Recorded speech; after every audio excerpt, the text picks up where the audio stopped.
सभी छात्रों को नमस्कार। आज हम पढ़ेंगे थिंकर्स में पीटर बर्जर। हेबरमास डगसल एवं फूको के चिंतन के पक्षों को स्थान देते हैं तथा उन पक्षों को प्रस्तुति के लिए क्लासिकल प्रकटनाशास्त्र में प्रस्तुत किए गए तर्कों को महत्व देते हैं। वस्तुतः पीटर बर्जर वेबर नववेबरवाद तथा जर्मन मानवतावाद के पक्षों से अपने चिंतन को व्यवस्थित रूप प्रदान करते हैं। प्रकटनाशास्त्र एवं एथनोमेथोडोलॉजी दोनों ही क्षेत्रों में पीटर बर्जर मनुष्य एवं समाज के संबंधों के दार्शनिक पक्षों को अभिव्यक्त करते हैं। एक सीमा पर बर्जर का चिंतन कांत, हीगल एवं मार्क्स के विचारों का समन्वित रूप प्राप्त कर लेता है। वहीं दूसरी तरफ सामाजिक एवं सांस्कृतिक यथार्थ की विवेचना में पीटर बर्जर के विचारों पर दुर्खिम एवं सीमेल के विचारों का स्पष्ट प्रभाव देखा जा सकता है। बर्जर ने प्रकटनाशास्त्रीय चिंतन के अंतर्गत संस्कृति के व्यापक रूप की में विवेचना की है। उनके मतानुसार संस्कृति के व्यापक परिप्रेक्ष्य को उन मानवीय स्थितियों के आधार पर समझना चाहिए जिन्हें जैविकीय तथा पर्यावरण संबंधी विशेषताएं प्रत्यक्ष एवं परोक्ष रूप से प्रभावित करती है। प्रत्येक इकाई की रचना में विकसित होने की प्रवृत्ति तथा सतर्क विकास के तत्व विद्यमान होते हैं।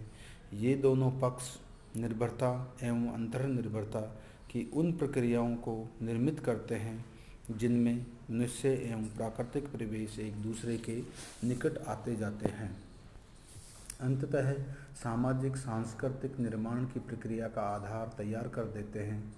बर्जर इस आधार पर मनुष्य के विकसित होते हुए स्वरूप में बाह्यकरण पर पर्याप्त बल देते हैं और उसके आधार पर जैविकीय मानसिक एवं सामूहिक सक्रियताओं के समुच्चय के रूप में मनुष्य को परिभाषित करती है।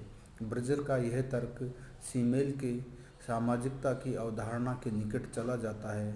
यह तर्क दिया जा सकता है कि बर्जर की दृष्टि में मनुष्य न केवल होमो सोशियस ही नहीं है अपितु वह होमो फेवर अथवा होमो पिक्चर भी है। इसका स्पष्ट अर्थ है कि संस्कृति का निर्माण संस्कृति के भौतिक एवं अभौतिक पक्षों के बीच समन्वय तथा संस्कृति के आधार पर क्रियाओं के व्यापकीकरण को मूर्त रूप देने का प्रयास मनुष्य की उन विशेषताओं को निर्मित करता है जिनसे संस्कृति एवं समाज के मध्य संबंध अस्तित्व में आते हैं।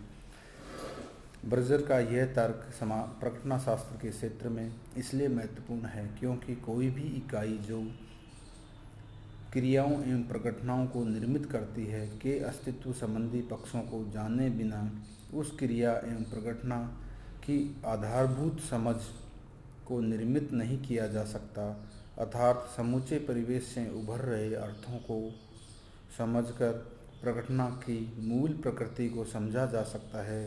बर्जर इस पक्ष को आधार बनाते हुए अपने तर्क का विस्तार करते हैं और मत व्यक्त करते हैं कि वह विश्व जिसे मनुष्य ने निर्मित किया है सामाजिक विनिमय का स्वाभाविक परिणाम है।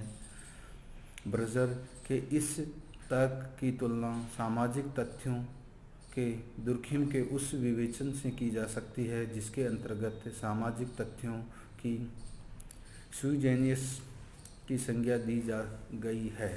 अर्थात इसका अर्थ ये हुआ कि किसी भी सामाजिक प्रघटना की व्याख्या में अर्थ, उद्देश्य, चेतना, संस्कृति के तत्व, इसके भौतिक एवं अभौतिक संदर्भ, वैयक्तिकता अर्थात सामाजिक इकाई का बोध एवं अंतर्वैषयिकता अर्थात सामूहिकता के संदर्भ, वैषयिकता अर्थात सामाजिक इकाई को बोध एवं अंतर्वैषयिकता अर्थात सामूहिकता के संदर्भ में सामाजिक इकाई का बोध के पक्षों को सम्मिलित किया जाता है। बर्जर इन अवयवों के आधार पर सामाजिक प्रघटना को वस्तुपरक एवं विषयपरक परिवेशों की चर्चा करते हैं और इसमें निर्मित हुए समग्र परिवेश की विश्व के रूप में व्यक्त करते हैं। परंतु उनका मत है कि समाज वैज्ञानिकों को इस विश्व में से विचलन, अर्थहीनता तथा चेतनहीनता के पक्षों को जानकर उन्हें पृथक करने का प्रयास करना चाहिए, ताकि क्या अर्थहीन है और क्या नहीं है की तुलना को स्थापित किया जा सके। ब्रजर के इस चिंतन को हम अस्तित्ववाद के स्पष्ट प्रभाव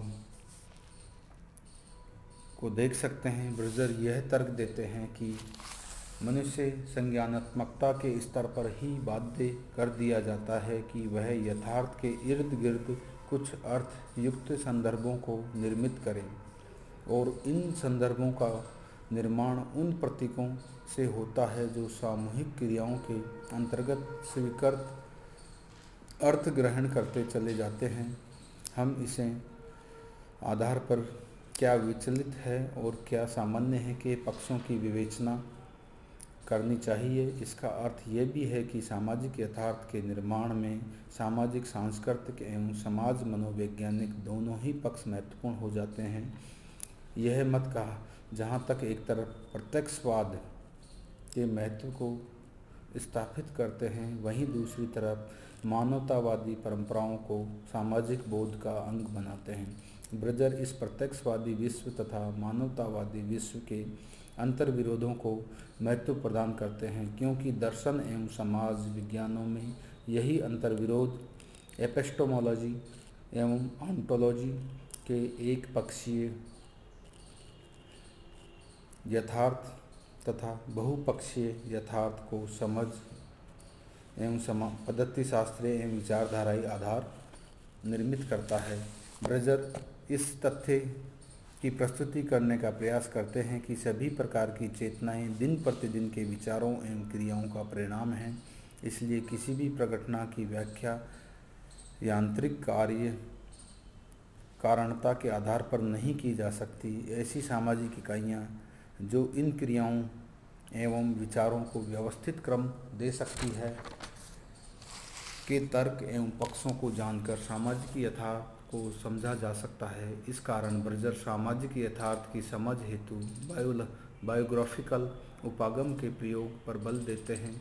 इस उपागम से विश्लेषण का अनेक नवीन संभावनाएं उत्पन्न होती है, जो प्रघटना शास्त्र के क्षेत्र में हर्मेनेटिक एवं अस्तित्ववादी प्रघटना शास्त्र के वर्गीकरण को उत्पन्न करती है। ब्रजर का यह भी मत है कि प्रत्येक सामाजिक इकाई का अपना एक जीवन विश्व होता है, जिसमें बहुस्तरीय यथार्थ होते हैं। वे बहुस्तरीय यथार्थ प्रमुखता के संदर्भ में संस्करण को प्राप्त करते हैं तथा प्रमुख क्रियाओं की इस संस्करण में पैरामाउंट रियलिटीज़ के रूप में स्थापित करते हैं। यह मुख्य यथार्थ सामाजिक जीवन के विभिन्न विचारों से विश्लेषित किए जाते हैं। यह वर्गीकरण उस सामाजिक इकाई में ज्ञान एवं चेतना का विस्तार करता जाता है, जिसे ब्रजर स्टॉक ऑफ नॉलेज की संज्ञा देते हैं। इन उद्देश्यों को ब्रजर ने प्रैग्मैटिक मोटिवेशन की संज्ञा दी है। इन उद्देश्यों में उत्पन्न होने वाले अनवरत बदलाव समाजशास्त्र की पुनर्व्याख्या का कारण बन जाते हैं। इसलिए ब्रजर ने अपनी पुस्तक the social construction of social reality में लकमैन के साथ समाजशास्त्र की अनवरत पुनर्व्याख्या होती है के तर्क को निर्मित करते हैं, और इसलिए वे विवेचनात्मक पद्धति को सदैव अनुभवयुक्ता के साथ संबद्ध करते हैं। यद्यपि यह अनुभवयुक्ता सदैव वैज्ञानिक हो यह आवश्यक नहीं है। इस स्तर पर ब्रजर समाजशास्त्रियों के उत्तरदायित्वों का उल्लेख करते हैं, जो ब्रजर के चिंतन को न केवल प्रघटना शास्त्र के नए आयाम के साथ अपितु मानवतावाद के